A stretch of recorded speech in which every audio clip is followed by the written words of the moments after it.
www.casarema.fr.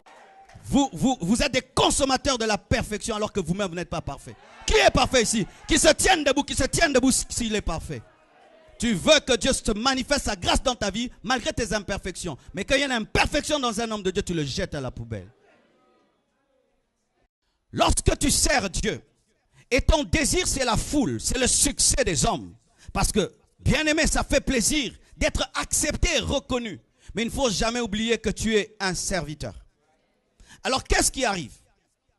Dieu te dit, tu as péché, je veux restaurer ton onction, mais le prix à payer. Sépare-toi de telle femme, arrête telle habitude, abandonne la masturbation, abandonne la pornographie, abandonne l'adultère, abandonne cette femme, abandonne cela. Fais un jeûne de 40 jours où tu prendras que de l'eau. Le prix à payer est trop grand. Mais qu'est-ce que tu veux? Tu veux maintenir la foule. Mais le prix que Dieu te demande est trop grand.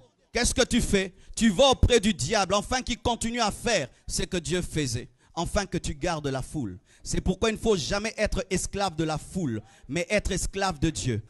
Il ne faut jamais chercher à garder la foule sans avoir le Dieu de la foule, sinon la foule va te diriger, te guider. La grâce de Dieu nous apprend à renoncer au mal, à renoncer aux œuvres mortes. Lorsque tu as grâce, tu dois craindre Dieu. Je suis venu te parler à toi. Car des fois, les fidèles, vous faites dévier les messages. Non, ça doit être lui. Bien aimé, vous n'êtes pas venu entendre un pasteur parler des pasteurs. Je suis venu te parler à toi. Car si même tu es protocolaire et tu es impudique, tu es un Samson à la porte. Même si tu filmes et tu es dans le péché, tu es un Samson. Mais souvent, vous pensez qu'on parle serviteur de Dieu, veut dire le pasteur. Non, dans le Nouveau Testament, nous sommes tous des sacrificateurs. Avant que je prêche, j'aimerais dire que je suis très étonné par la soif de Dieu que je vois à Paris. Je crois que les gens nous ont toujours menti, que les gens qui viennent en Europe n'aiment pas Dieu, ils n'aiment pas la parole de Dieu. Je vous assure, en rentrant à Kinshasa, je veux dire autre chose. Je vous assure. Je vous assure, je suis étonné. Et vraiment, ce ne sont pas des paroles en l'air. Je crois qu'il y a un puissant réveil qui va commencer dans cette ville. Je vous dis vraiment et de tout mon cœur.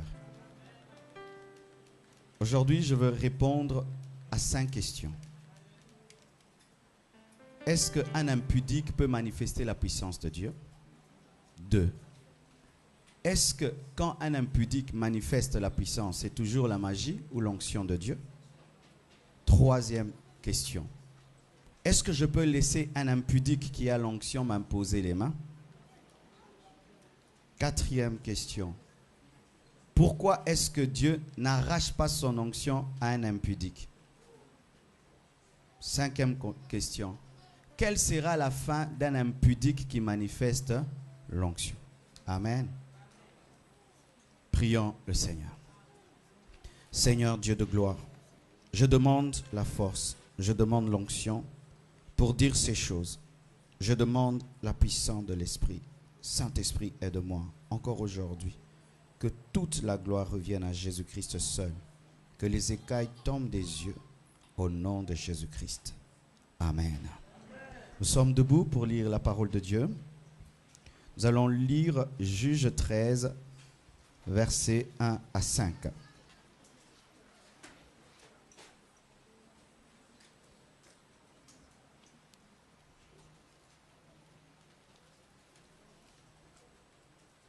Juge 13, 1 à 5. Vous y êtes? Regarde ton voisin, s'il n'a pas de Bible, tu lui dis, tu n'es pas sérieux. Juge 13, 1 à 5. La Bible dit, nous lisons 1, 2, 3. Allons-y. Les enfants d'Israël firent encore ce qui déplaît à l'Éternel, et l'Éternel les livra entre les mains des Philistins pendant 40 ans. Il y avait un homme de Tsoréa, de la famille des Danites, et qui s'appelait Manoach. Sa femme était stérile et n'enfantait pas. L'ange de l'Éternel apparut à la femme et lui dit, « Voici, tu es stérile et tu n'as point d'enfant. Tu deviendras enceinte et tu enfanteras un fils. Maintenant, prends bien garde. Ne bois ni vin, ni liqueur forte et ne mange rien d'impur. car tu vas devenir enceinte et tu enfanteras un fils. Le rasoir ne passera point sur sa tête, parce que cet enfant sera consacré à Dieu dès le ventre de sa mère, et ce sera lui qui commencera à délivrer Israël de la main des Philistins. Acclamons la parole du Seigneur. Mais pour plus de compréhension, asseyez-vous s'il vous plaît, je vous prierai de lire Juge 13, Juge 14, Juge 15, Juge 16, tous ces chapitres pour mieux saisir l'enseignement de ce soir. Aujourd'hui, je vais m'efforcer d'enseigner. Amen. Le thème de mon message dans ce grand thème, fouiller l'impudicité, le voici le sous-thème, la génération des Samson. Dis à ton voisin, la génération des Samson. Alléluia. Comme je l'ai dit, dans cet enseignement, nous allons répondre à 4 questions. Un impudique peut-il manifester la puissance de Dieu? Est-ce la magie ou l'onction de Dieu lorsque un impudique fait des miracles? 3. Puis-je laisser un impudique qui a l'onction, qui a les dons de miracle, m'imposer les mains? 4. Pourquoi est-ce que Dieu ne lui arrache-t-il pas son don ni son onction? 5. Quelle sera la fin d'un tel homme? La génération de Samson. Samson veut dire fils du soleil. Il était le fils de Manoah, fils du soleil. Sa mère était stérile. C'était un enfant miraculeux. Il est né par la puissance de Dieu. Il n'est pas né par la puissance des démons. Il est né par la puissance de Dieu. Un ange, préfiguration de Christ dans l'Ancien Testament, a annoncé sa naissance et les circonstances qui entourent sa naissance. Il y a même des similitudes avec la naissance de Christ, sauf que Marie était vierge et n'avait pas connu d'homme. Il était naziréen, pas nazaréen, mais naziréen. Pas celui qui habite Nazareth, mais naziréen, ça veut dire qu'il était consacré à Dieu dès le sein de sa mère. Il était consacré à Dieu. Naziréen depuis le sein maternel. C'est pourquoi sa mère ne devait pas prendre des liqueurs pendant sa grossesse, semblable à Jean-Baptiste. Donc un enfant extraordinaire. Les conditions de sa force, voici. Le rasoir ne devait jamais passer sur sa tête. La force de Samson ne provenait pas de ses muscles. Des fois, les gens pensent que Samson était musclé. On nous dessine un Samson musclé. Dans des films, Samson est musclé. Non, Samson n'avait pas de muscles. La force de Samson, c'était son onction. Amen. Hein? Il n'était pas fort parce qu'il avait des muscles, mais parce qu'il était oint, parce que le rasoir n'avait pas touché ses cheveux. C'était ça, le secret de sa force. Le rasoir ne devait pas toucher ses cheveux. Et pour ceux qui se posent des questions sur ma chevelure, je la coupe. Amen. Hein?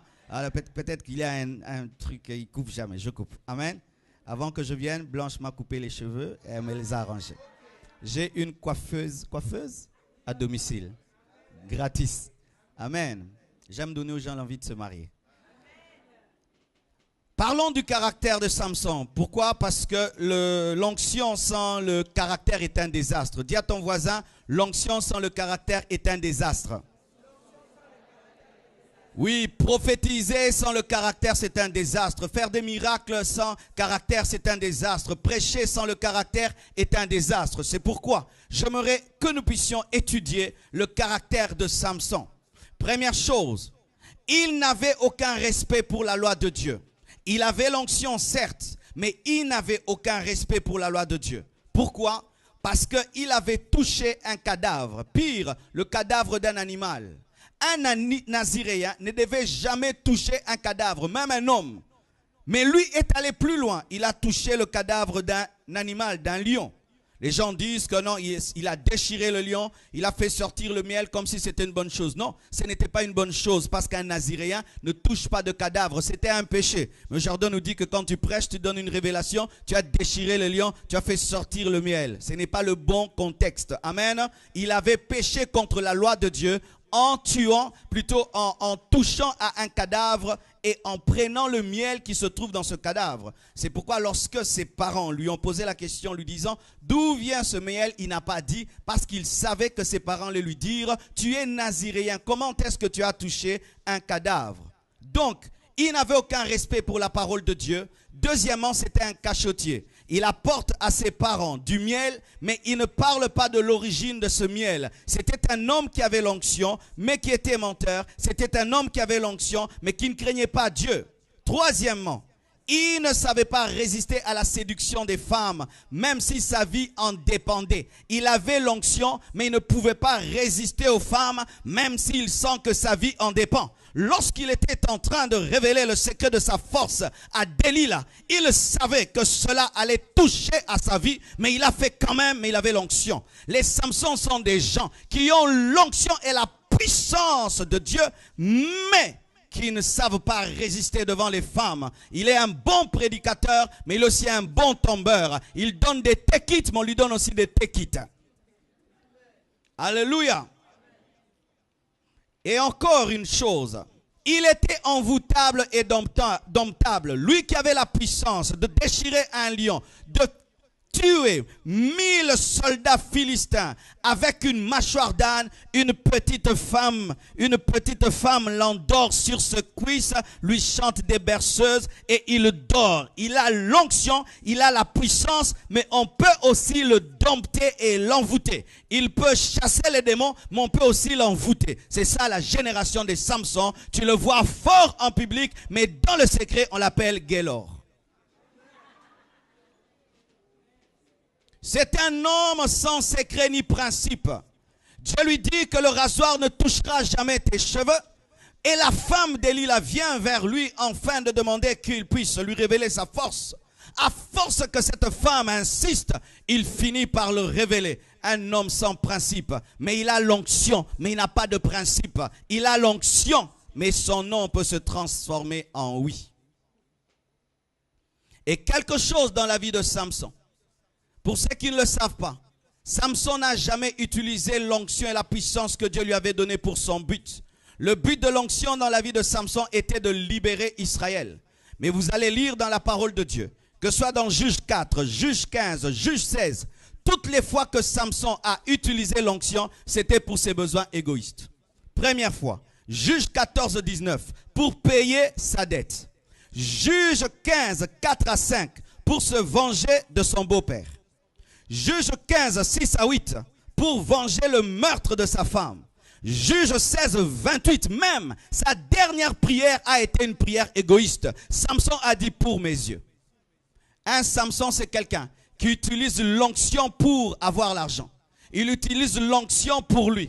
Il utilise la puissance de Dieu pour sa gloire, pour son ego. Il est oint. Il peut entrer dans un jeûne et prière, mais le but de ce jeûne et la recherche de cette onction n'est pas la gloire de Dieu, mais c'est lui. Toutes les fois que Samson a réclamé la puissance, ce n'était jamais pour les autres, c'était toujours pour lui. Un oint, mais égoïste. Alléluia. C'était un homme insensible. Une chose est d'avoir l'onction, une autre chose est d'être sensible au Saint-Esprit. Et je préfère la sensibilité au Saint-Esprit que l'onction. Pourquoi? Si je suis sensible au Saint-Esprit, j'aurai l'onction. Mais si tu as l'onction sans sensibilité, il se peut que tu aies déjà perdu l'onction, mais tu ne sais pas que tu l'as perdu. Et la Bible nous dit que lorsque Dieu s'était retiré de lui, il ne le savait pas. Et il a dit, je me sortirai de là comme les autres fois. C'était un homme de miracles et de prodiges, mais sans aucune intimité avec Dieu. Capable d'être utilisé par Dieu, mais il ne connaît pas Dieu. Car il y a une différence entre servir Dieu et connaître Dieu. Samson ne connaissait pas le Dieu qu'il servait. Car s'il le connaissait, il allait savoir qu'une force est sortie de lui. Jésus-Christ, une femme à la perte de sang, a touché seulement le pan de sa robe. Il s'est arrêté, il a dit quelque chose est arrivé. Mais Samson, c'était toute la force qui était partie, mais il n'a pas su. Des Samsons. Les Samsons n'aiment pas Dieu, mais ils aiment la puissance de Dieu. Ils aiment l'onction, mais ils n'aiment pas Dieu. C'est ainsi qu'ils peuvent continuer à vivre dans le péché tant que l'onction est là. Les Samsons pensent que ce sont eux qui font les miracles. Samson est capable de coucher avec une prostituée la nuit. Le matin, il te donne un tekit. C'est ce que la Bible dit dans Juge 16, versets 1 à 4. Ça, c'est grave. Le jour que je suis tombé sur ce verset, au début de ma vie chrétienne, j'ai failli vraiment jeter la Bible. Pour dire non, moi on m'a dit que si tu dors toute la nuit dans la prière, quand tu sors, tu feras des miracles. Mais la Bible nous dit que Samson coucha avec une prostituée et le matin, il a déplacé une porte avec l'onction.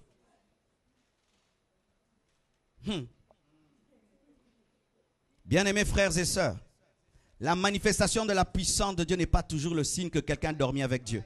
Car il se peut que tu dormes avec une prostituée, mais l'onction de Dieu se manifeste. C'est vrai que je te choque, mais tu vas le comprendre. Parce que, bien aimé, il faudrait que vous puissiez parvenir à un certain niveau de maturité pour savoir découvrir ce qui est bon, agréable et parfait. Car tout ce qui est bon n'est pas parfait. Et il ne faut pas servir Dieu dans le parvis, mais dans le lieu très saint. Dans le parvis, des miracles se produisent, mais sans intimité. Mais c'est seulement dans le lieu très saint que la Shekinah tombe et tu as la révélation du Dieu qui est Père. Alléluia. C'était un grand impudique roi.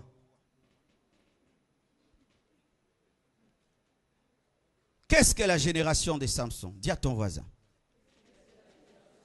C'est une génération des personnes qui manifestent la puissance de Dieu tout en demeurant dans le péché. Quiconque est ici, qui manifeste la puissance de Dieu, mais en demeurant dans le péché, tu es dans cette génération. 2. C'est une génération de personnes qui ont reçu quelque chose. Oh mon Dieu. Ils ont reçu quelque chose de vrai, d'authentique. Ce n'est pas le diable ni les sorciers qui leur ont donné cela. Ils ont reçu quelque chose de Dieu. Ils ont eu des temps où ils ont cherché Dieu dans le jeûne, dans la prière. Ils ont eu des moments où Dieu leur a fait grâce. Mais, qu'ils l'utilisent pour leurs propres intérêts. Ce sont des personnes avec un appel authentique. Ce ne sont pas des faux appelés de Dieu. Dieu leur a appelé. Il a même cité leur nom, lui disant tu es ceci, tu es cela. Ce sont des personnes avec un appel authentique. Une grâce réelle et véritable, mais qui la foule aux pieds.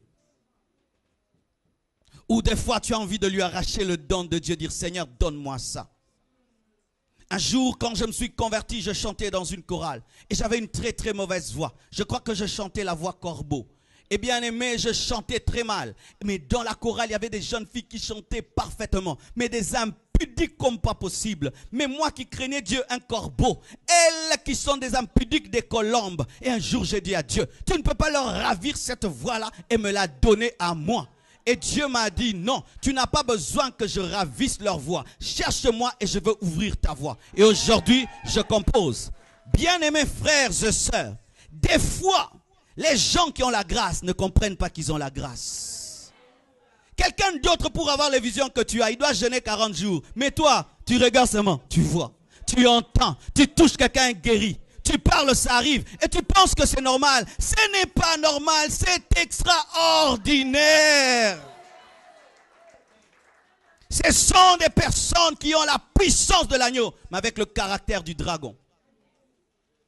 Ils ont la puissance de l'agneau, mais le caractère du dragon. C'est Jésus l'agneau qui les oint. Mais quand ils agissent, c'est comme le diable et les démons. C'est un mélange du dragon et de l'agneau. Ce sont des monstres et des zombies spirituels. Sur la chair, homme de Dieu, quand il descend, il devient dragueur.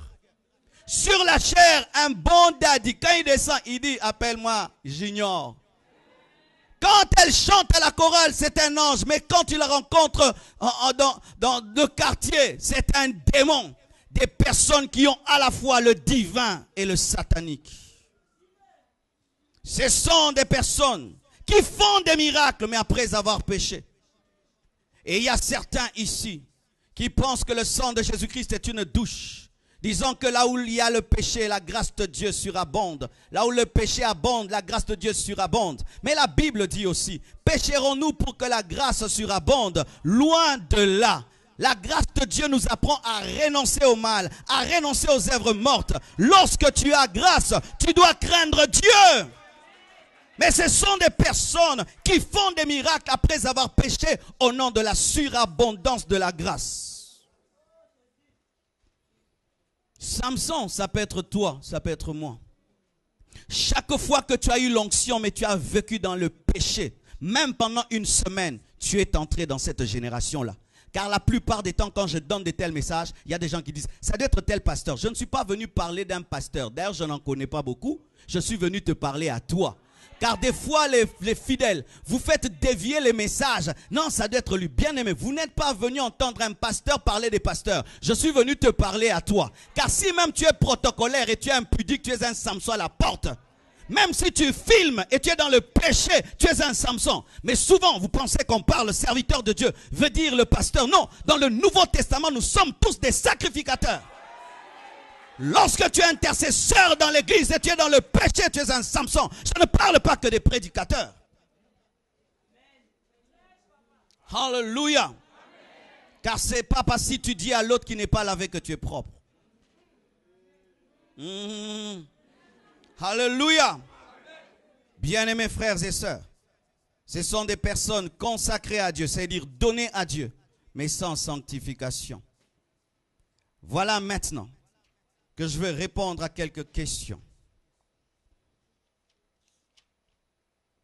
Est-ce qu'un impudique peut manifester la puissance de Dieu? Oui, même si ça te choque. Juge 16, versets 1 à 3 que je vous ai proclamé, nous dit que Samson, après avoir couché avec une prostituée, a pu manifester la puissance de Dieu et transporter une porte et ses bâtons. Est-ce qu'on peut le lire? Lisons cela. Samson partit pour Gaza. Il y vit une femme et il entra chez elle. Pour causer, on dit aux gens de Gaza, Samson est arrivé ici. Et ils l'environnèrent et se tinrent en embuscade toute la nuit à la porte de la ville. Ils restèrent tranquilles toute la nuit, disant au point du jour, nous le tuerons. Écoutez, Samson demeura couché jusqu'à minuit pour prier. Vers minuit, après avoir prié, terminé l'adoration, il se leva et il saisit les bâtons de la porte de la ville et les deux poteaux. Il les arracha avec la barre, les mit sur ses épaules. Quelle onction! Et les porta sur le sommet de la montagne qui est en face d'Hébron. Après quoi? Après avoir couché avec une prostituée. Donc maintenant je réponds aux questions. Oui. Un impudique peut-il manifester la puissance de Dieu? Oui, il peut le faire. Cela est une puissance d'égarement, car Dieu châtie celui qu'il aime. Lorsqu'il ne châtie pas, donc il nous livre à nous-mêmes pour que nous subissions le grand châtiment qu'il nous réserve. Mais au dernier jour, il ne sera pas enlevé, ni récompensé, car il a fait du bénévolat spirituel.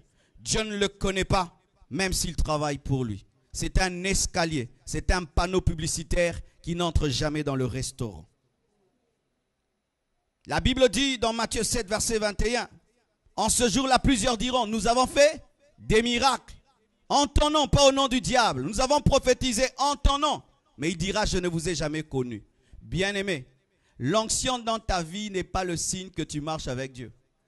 Samson, déconnecté de Dieu, a fait un miracle. L'onction était toujours là. Mais écoute ceci. Lorsque la puissance de Dieu continue à couler dans ta vie malgré tes péchés, c'est un mauvais signe. Il y a une puissance d'égarement sur toi. En soi, Dieu te laisse atteindre le paroxysme de ton péché afin de te juger. Il te laisse atteindre le plus haut sommet du péché afin de te juger. Car si mon fils rentre à la maison à 23 h, il saute le mur et puis je l'accueille. Oracle, ça va? C'est bon? C'était bien là-bas dans la boîte? T'as bien dansé? Oh oui, papa, c'était super. Ça va dormir, va dormir. J'ai laissé même un pain là pour toi. Est-ce que c'est normal? Lorsque papa ne te dit rien quand tu pêches, il n'est plus papa. Tu pêches, prophétie, prophétie. Tu pêches, onction, onction. Tu pêches. La grâce est toujours là. Des miracles, des prodiges. Il y a un jugement sur ta vie. Réjouis-toi lorsque tu pêches, tu sens l'onction diminuer. Ou tu pries, tu n'as plus de paix. Tu n'as plus de joie. Tu n'arrives plus à chanter. Tu n'arrives plus à rien faire. Tu es un enfant de Dieu. Alléluia. Ou même si tu forces la joie, tu n'y arrives pas.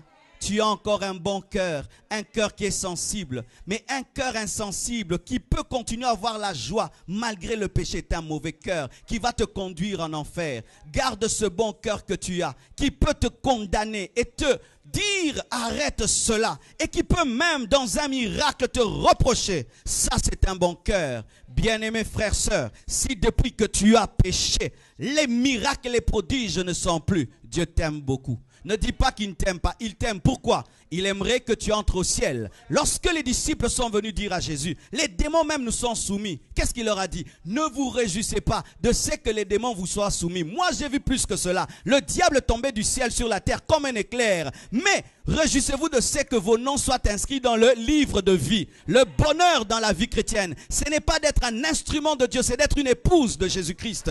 Car l'instrument peut être utilisé et jeté, mais l'épouse vit éternellement dans l'enlèvement. Alléluia. Bien-aimés frères et sœurs, donc un impudique peut être utilisé par Dieu, mais pour être rejeté au dernier jour. Est-ce que c'est la magie ou c'est l'onction? Lorsqu'un homme vit dans le péché, lorsqu'un homme vit sous l'emprise du mal et fait des miracles, j'aimerais dire la vérité, ce n'est pas toujours la magie. Pourquoi? L'onction n'est pas de l'eau. L'eau s'évapore, mais l'huile prend du temps. Je peux te confier 10 litres d'huile et pendant même 20 ans, il peut en avoir un tout petit peu parce que ça diminue progressivement. Mais l'eau s'évapore rapidement. Un homme qui hier a cherché Dieu peut avoir l'onction même s'il n'est plus connecté à Dieu. C'est comme un poisson que tu touches et tu ne l'as plus. Mais tu as son odeur, mais le poisson n'est plus. Bien-aimé, certaines personnes que vous dites être dans la magie ne sont pas dans la magie. Elles ont les vestiges de l'onction. Dieu était passé par là et il y a des traces de Dieu. Ah oui, mais aussi, si Dieu t'utilise comme un vestige, sache qu'un vestige est mort et Jésus n'épouse pas les morts. Alléluia. Ce n'est pas toujours la magie. Mais écoutez maintenant.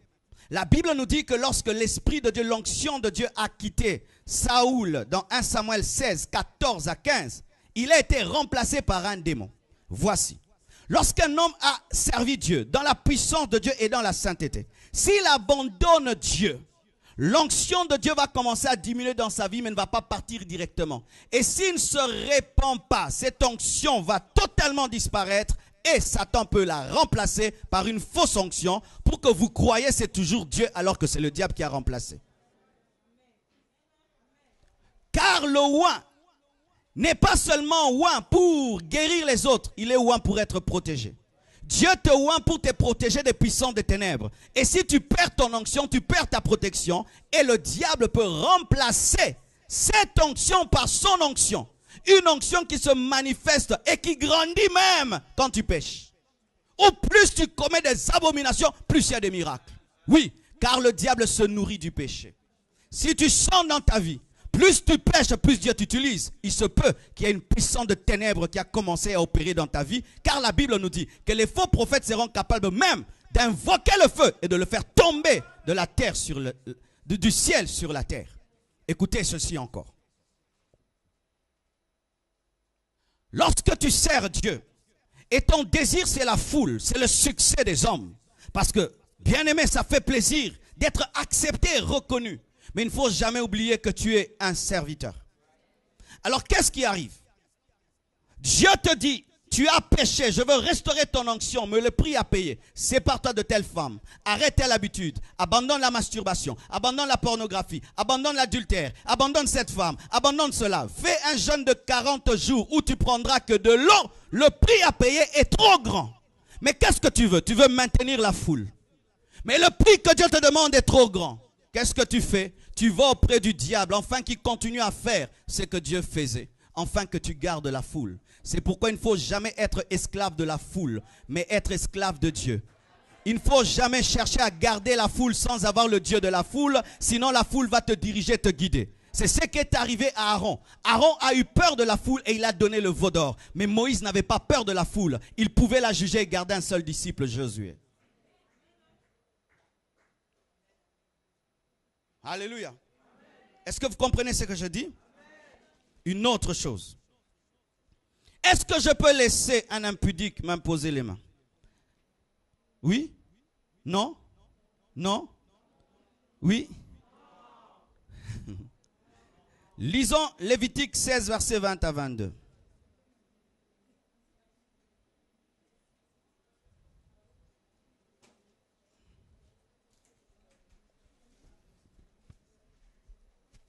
Vous y êtes?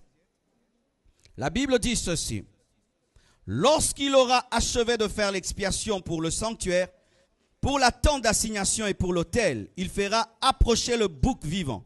Aaron posera ses deux mains sur la tête du bouc vivant et il confessera sur lui toutes ses iniquités, toutes les iniquités des enfants d'Israël et toutes les transgressions par lesquelles ils ont péché. Il les mettra sur la tête du bouc, puis il le chassera dans le désert à l'aide d'un homme qui aura cette charge. Le bouc, écoutez, le bouc emportera sur lui quoi? Toutes leurs iniquités dans une terre désolée. Il sera chassé dans le désert. Est-ce que le bouc a péché? Mais on lui a imposé les mains pour qu'il porte les péchés. L'imposition des mains permet de transmettre le péché au bouc. Donc écoutez ceci. L'imposition de main ne communique pas que la guérison et l'onction. L'imposition de main communique des bonnes et des mauvaises choses. Quand je prêche, ce ne sont pas que mes paroles, il y a aussi ma vie derrière mes paroles. Et quand j'impose les mains, ce n'est pas que ma main, c'est ma vie que je t'impose. Ainsi, un homme qui a une vie de prière peut t'imposer les mains et tu as la vie de prière. Mais un homme aussi qui vit dans l'impudicité peut t'imposer les mains et tu commences à être tourmenté par un esprit d'impudicité. Et si lui, il a un esprit d'impudicité, tu as un autre, les deux esprits vont s'accorder pour te combattre. Ne donnez pas vos têtes à n'importe qui. Alléluia. Ne donnez pas vos têtes à n'importe qui. Et quelqu'un, avant de t'imposer les mains, doit te demander la permission, c'est ta vie. Ah oui. Ne soyez pas des gens. Oh, là-bas. Tu auras une calvitie. Alléluia. Il y a des gens qui aiment l'imposition des mains. Et surtout nous, les Congolais, on aime bien. Un jour, je vais dans une maison, on me dit, pasteur, prie pour nous. J'arrive. Moi, je ne prie pas très fort. Hein? Je crie fort, mais quand je prie, je parle parce que Dieu est mon Père. Alors, je suis arrivé. Seigneur Dieu, au nom de Jésus de Nazareth, bénis cette maison. Au nom de Jésus-Christ, Amen. Me regardez. Et tu lis? Oh, je vais interpréter pour toi, ça va. C'est fini? J'ai dit oui. Tu n'as pas. Bien-aimé, est-ce que tu connais la vie de celui qui t'impose les mains? Avant de prier dans une église, tu dois connaître la vie du leader. Je ne dis pas que tu es un mauvais pasteur. Si tu es un bon pasteur qui continue à t'imposer les mains, qui t'impose même les pieds. Mais si tu ne connais pas la vie d'un homme, Dieu ne t'a pas donné le témoignage intérieur sur sa vie, qui ne t'impose pas les mains. Bien-aimé, qui ne t'impose pas les mains. Dans certains endroits, même quand je vais, si on dit lever les mains, je ne lève pas les mains. Pourquoi? Parce que lever les mains par l'ordre d'un homme, c'est se soumettre à son autorité. Ah oui, lever les mains, c'est dire quoi? Abandonne-toi, ouvre-toi. Alors si tu n'es pas convaincu, lever les mains, non, que Dieu me parle, qu'il me convainque, c'est ma vie. Je peux détruire ma vie rien que par une imposition de main. Je connais des jeunes serviteurs qui un jour sont allés voir quelqu'un. Il a prié pour eux et ils ont été agités par des esprits d'impudicité. Ils devaient aller ailleurs pour qu'on prie pour eux. Bien-aimés, nous sommes au temps de la fin. Il y a de moins en moins de la sanctification, de la consécration. Et tu dois te rassurer. Vous qui suivez les miracles, vous attraperez aussi des démons. Suivez la parole de Dieu, l'enseignement de la parole de Dieu. Avant que tu puisses suivre un homme pour ses miracles, tu dois étudier sa doctrine. Car si ces miracles sont produits par une fausse doctrine, ce ne sont pas des miracles bibliques. Non, il y a des gens qui disent, je me fous de ce qu'il enseigne, il guérit les gens. Quelle est la puissance qui est derrière cette guérison? Quelle est la vie qu'il mène? Quelle est la vie qu'il mène? Bien-aimés frères et sœurs, ne vous laissez pas imposer les mains par n'importe qui. Et si même moi qui t'enseigne, tu n'es pas convaincu, l'Esprit de Dieu ne t'a pas témoigné, ne permets pas que je t'impose les mains, parce que c'est ta vie. Tu es chrétien au même titre que moi. Quand j'étais infidèle, je discernais avant qu'on m'impose les mains. Et aujourd'hui, quand je deviens pasteur, je ne peux pas enseigner aux fidèles de ne pas discerner. Ce serait de la dictature dans l'église. Alléluia. Une autre chose. Pourquoi Dieu continue à utiliser une telle? Pourquoi il ne ravit pas ça, Seigneur? Quand j'étais un nouveau converti, je me posais cette question. Pourquoi est-ce que Dieu a laissé Samson continuer à faire des miracles alors qu'il venait de coucher avec une prostituée? C'est là que beaucoup d'enfants de Dieu pêchent et ne comprennent pas. Un, parce que Dieu est souverain. Il fait de sa puissance ce qu'il veut.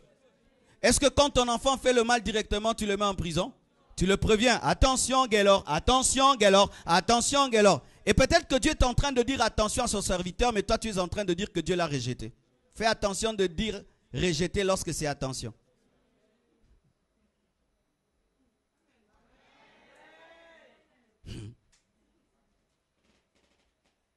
Dieu est souverain, il fait ce qu'il veut, comme il veut, avec qui il veut, quand il le veut. Alléluia. S'il peut utiliser des lépreux, une pierre, un âne, pourquoi pas un impudique bénévole? Il a utilisé une ânesse, une pierre a donné de l'eau. Des lépreux ont annoncé la bonne nouvelle disant que la Samarie est tombée, n'est-ce pas? Et il peut utiliser un impudique, mais bénévolement. Il n'aura aucune récompense, mais Dieu l'utilise. Pourquoi il le fait? Il est souverain, il est Dieu, il fait ce qu'il veut. Pourquoi encore? Bien-aimés frères et sœurs, parce qu'il est miséricordieux et patient. C'est que les gens ne savent pas, c'est que Dieu aime ses serviteurs. Aujourd'hui, j'étais avec celui qui organise ses assises. Il n'aime pas qu'on cite trop son nom. Mais je vois comment il souffre. Je vois comment il souffre du matin au soir. Des téléphones, règle ceci, règle cela. Et il y a des gens qui ont vécu ça pendant 40 ans. Souffrant dans le ministère. Et quand une telle personne dévie, vous tous vous venez pour la frapper. Mais Dieu se souvient des bons moments. Un jour, une femme, on lui dit, mais abandonne ton mari, il t'a fait ça et ça. Cette femme commence à dire à ses enfants, votre père n'était pas ainsi. Votre père, quand il avait tel âge, il m'a fait ça, il m'a fait ça. Et Dieu est touché par ses serviteurs. Dans leur jeunesse, ils l'ont aimé, ils l'ont servi. Et il n'est pas pressé de les jeter comme vous les jetez. Face B, dis face B. Oui, parce que vous nous aimez quand on est avec Dieu, on craint Dieu, on prêche bien. Mais lorsqu'on a des maladies spirituelles, vous nous jetez dans les poubelles. Alors que vous, quand vous avez des maladies spirituelles, on vous aide. Mais nous, quand on a des problèmes, vous nous jetez.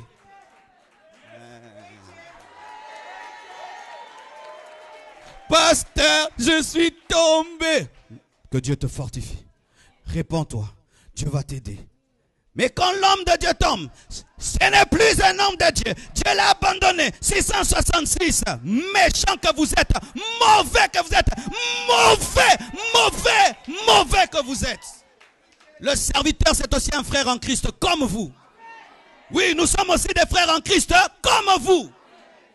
Des fois, nous avons peur de vous. J'ai peur des fidèles qui aiment des gens parfaits. Le pasteur Marcelo qui pêche sur internet. Et puis tu me vois un jour là, tu me vois, je me gratte comme ça. Il fait ça aussi. Oui, je suis un homme comme toi. Je suis un homme comme toi. Le matin, si je ne brosse pas les dents, ma bouche ne sent pas bon comme toi. Oui, je suis venu vous parler. Je suis venu vous parler. Vous êtes des consommateurs de la perfection alors que vous-même vous n'êtes pas parfait. Qui est parfait ici? Qui se tienne debout s'il est parfait. Tu veux que Dieu te manifeste sa grâce dans ta vie malgré tes imperfections. Mais quand il y a une imperfection dans un homme de Dieu, tu le jettes à la poubelle.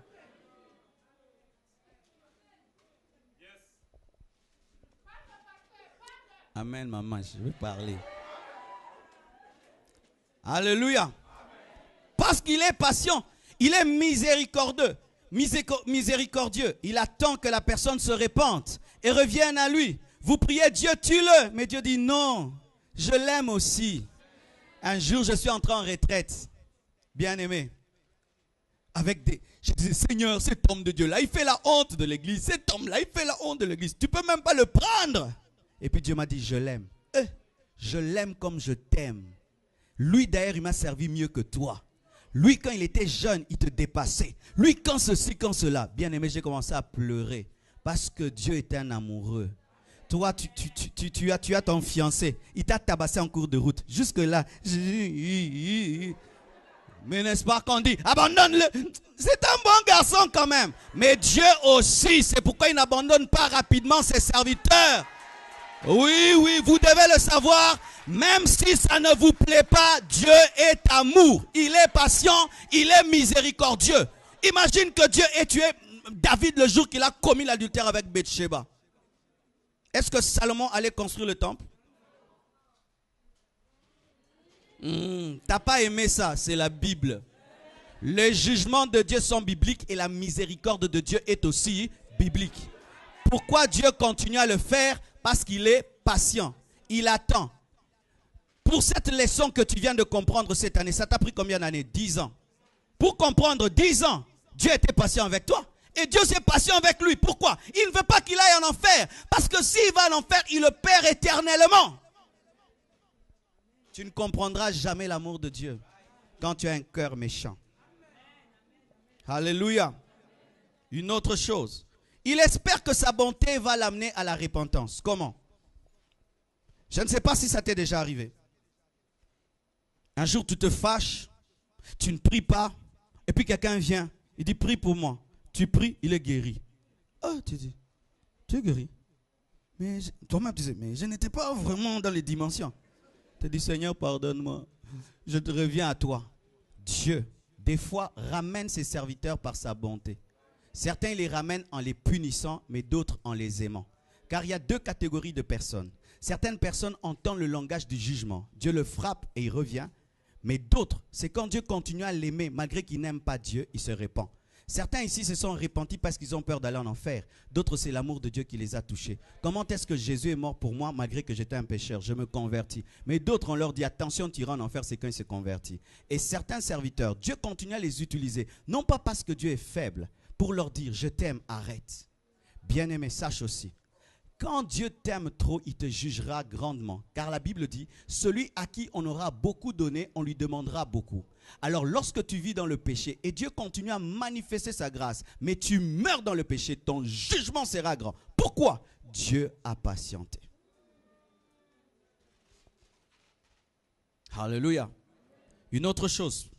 Il attend que son temps Kairos arrive parce que le temps du jugement existe. Il peut se faire que vous dites, Seigneur, cet homme pêche, mais il fait la honte de l'église, frappe-le. Mais Dieu dit, je le frapperai dans 15 ans et Dieu attendra 15 ans. Il lui a donné un délai de 15 ans. Peut-être que ton délai va finir aujourd'hui. Attention.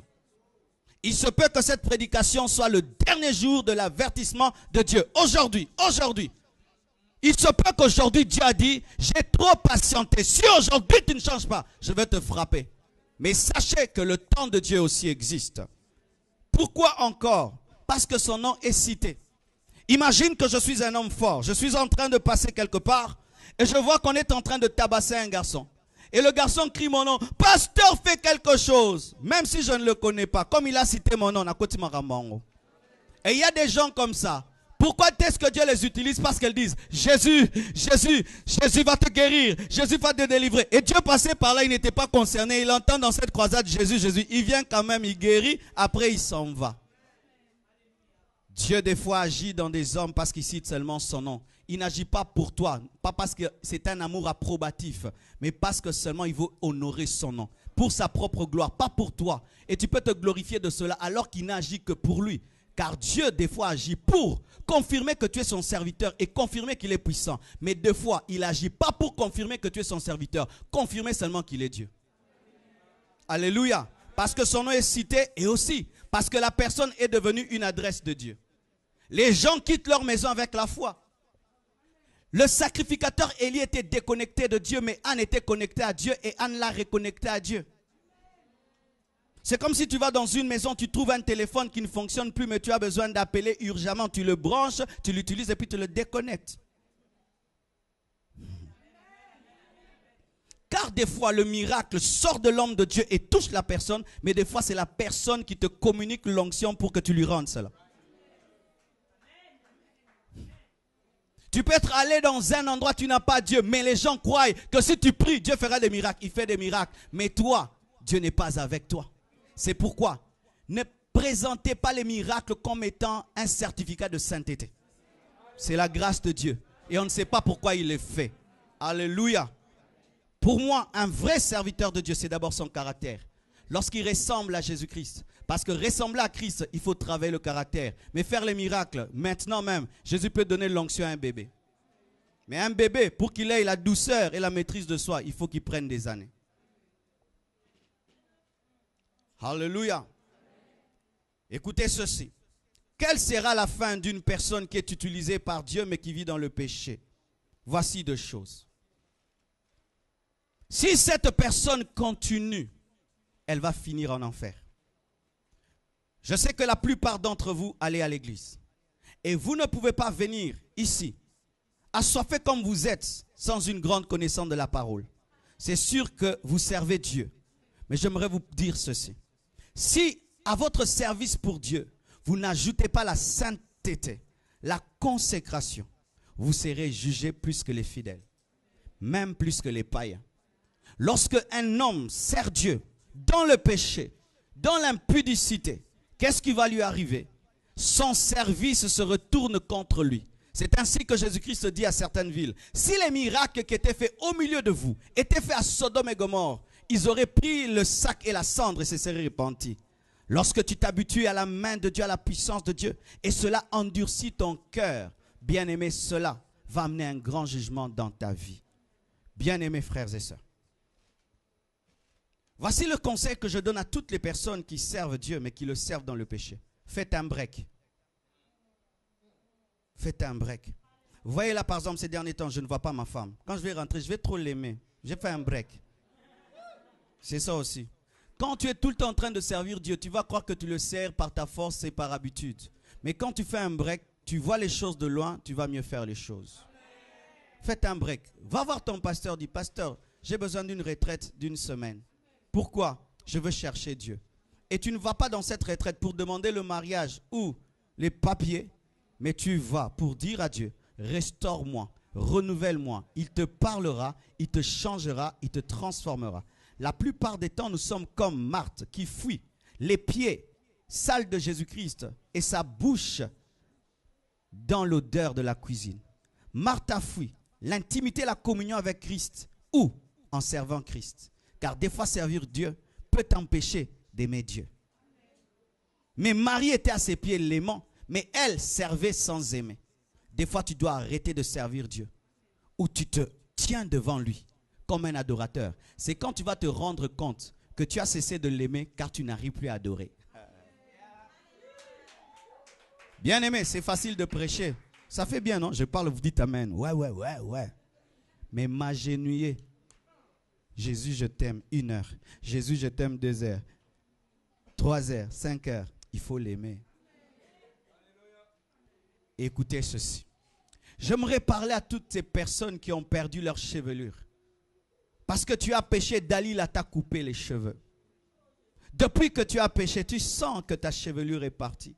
La communion avec Dieu n'est plus comme la même. Les démons que hier tu chassais te résistent. Les maladies qui hier partaient ne partent plus. Les choses deviennent difficiles et même lorsque tu pries, tu sens comme si le ciel est fermé. Au-dedans de toi, quand tu regardes les autres, tu es conscient que eux sont dans la dimension, mais toi, tu es devenu un vestige. Que faire? Fais comme Samson.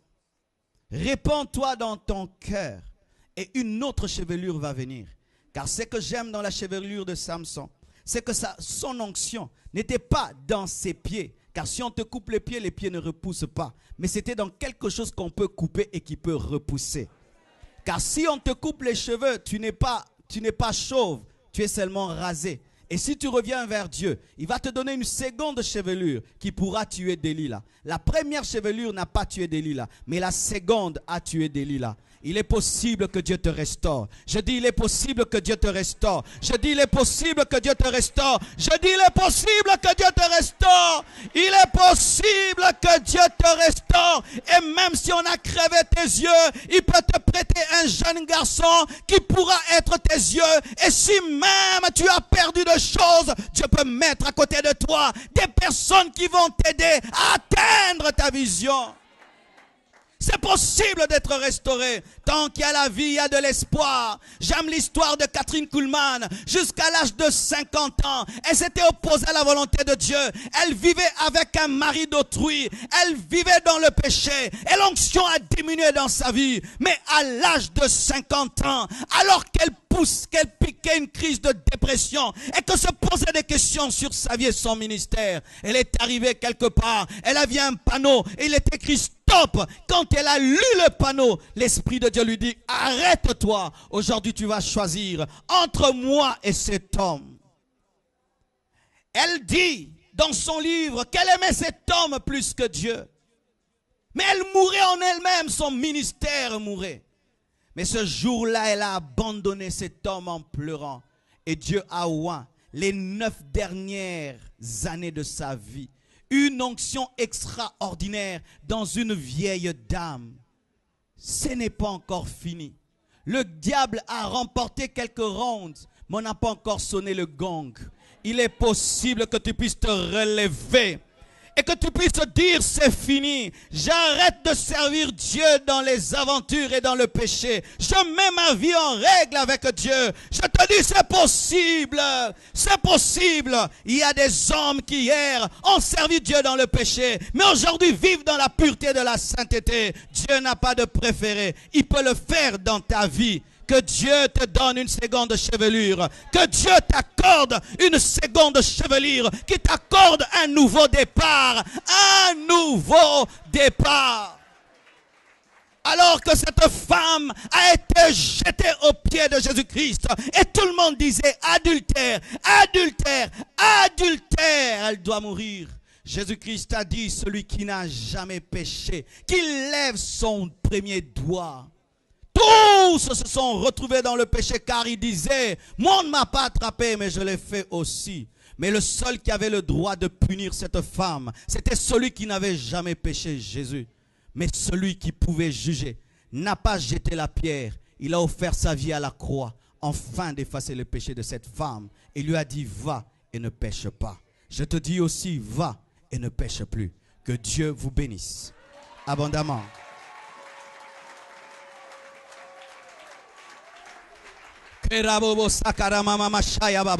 Je sens la présence de Dieu ici. Est-ce qu'on peut se tenir debout et chanter? Alléluia.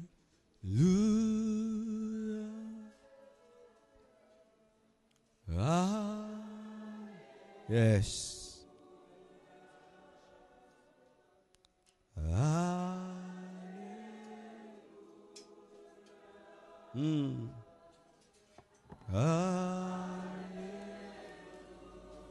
Alléluia.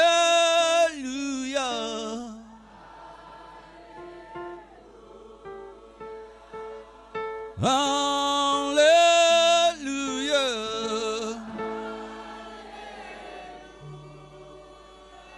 Alléluia.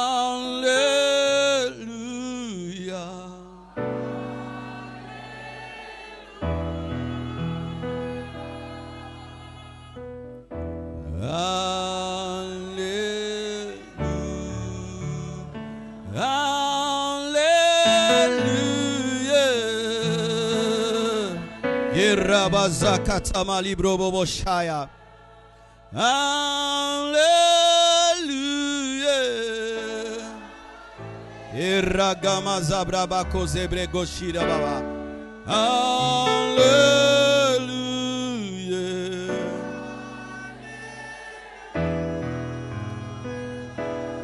Alléluia. Lève tes mains.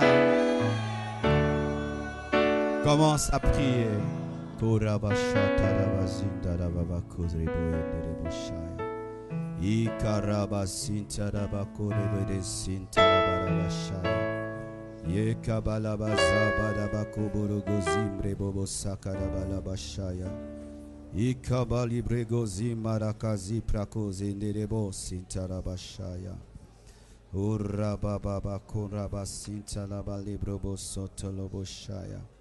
E kabarabaza kabarama sintiribosha mandarabazinta rababa shandalaba kurababa soto dobobo.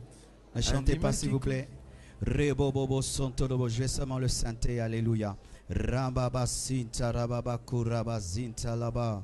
Urakaba mama ramama sinta rababa shandalaba. Kurabazamana kusintirebobo. Tu veux que Dieu te restaure, qu'il t'aide. Je prie que tu quittes ta place. Approche, nous allons encore prier aujourd'hui. Et une fraîche onction de l'Esprit va couler sur ta vie, afin de te restaurer. Le même Dieu qui a restauré cette femme est ici au milieu de nous. Approche-toi. Toi qui veux sortir de cette génération de Samson, approche-toi. Approche-toi. Approche-toi. Vous pouvez vous approcher plus près de l'estrade pour gagner le temps. Alléluia.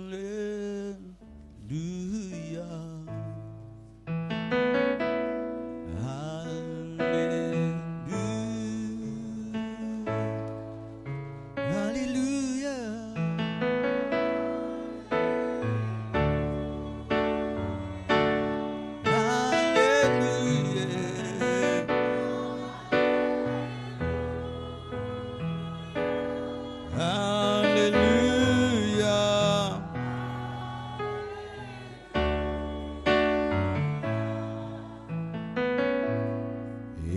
Esprit agit, Esprit, Esprit agit, Esprit agit. Merci pour ta présence. Merci pour ta présence. Merci pour ta présence. Merci pour ta présence. Merci parce que tu parles à chacun de nous. Merci parce que tu restaures. Merci parce que tu renouvelles. Tu redonnes la force à celui qui est fatigué. Tu relèves celui qui est tombé. Tu donnes la haine et l'horreur du péché. Tu délivres celui qui s'est repenti, Seigneur. Tu aides mon frère à conserver son onction. Tu aides ma sœur à conserver son onction. Pardonne les péchés de ton peuple. Pardonne les péchés de tes serviteurs et de tes servantes. Pardonne, Seigneur, lave-les. Conduis-les, Seigneur, d'une nouvelle manière. Je demande un réveil à Paris. Je demande un réveil à Paris. Je demande un réveil à Paris. Je demande un réveil à Paris. Je demande un réveil à Paris, Seigneur. Je demande un réveil dans cette ville. Je demande un réveil dans les églises. Je demande un réveil dans ces vies, Seigneur. Toi seul peux le faire. Fais-le. Au nom de Jésus. Va et ne pêche plus. Au nom de Jésus. Amen. Que Dieu vous bénisse abondamment. Merci.